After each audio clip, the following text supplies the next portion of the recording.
আয়াত ২৫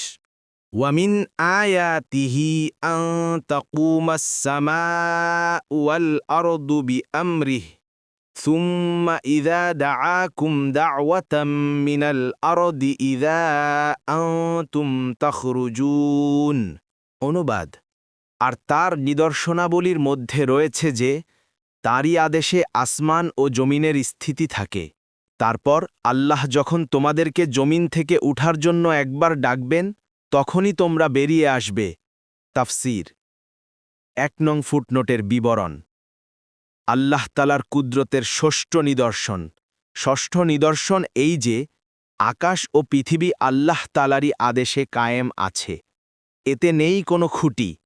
তাবারি হাজার হাজার বছর সক্রিয় থাকার পরেও এগুলোতে কোথাও কোনো ত্রুটি দেখা দেয় না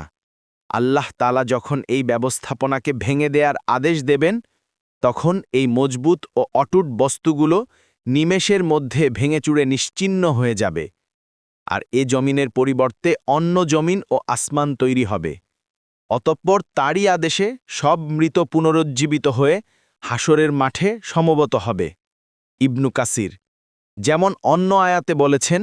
যেদিন তিনি তোমাদেরকে ডাকবেন এবং তোমরা তার প্রশংসার সাথে তার ডাকে সাড়া দিবে এবং তোমরা মনে করবে তোমরা অল্পকালই অবস্থান করেছিলে সূরা আল ইসরায়ের ৫২ নং আয়াত অন্যত্রও এসেছে অতঃপর তা তো একটিমাত্র প্রচণ্ড ধমক আর তখনই তারা দেখবে সূরা আস-সফফাতের ১৯ নং আয়াত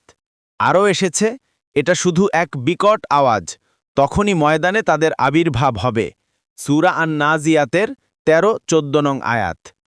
অন্যত্র বলা হয়েছে এটা শুধু একটি বিকট শব্দ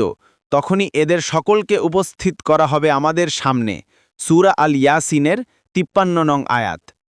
ওমর রাদিয়াল্লাহু আনহু যখন কোনো ব্যাপারে কঠিন শপথ করতে চাইতেন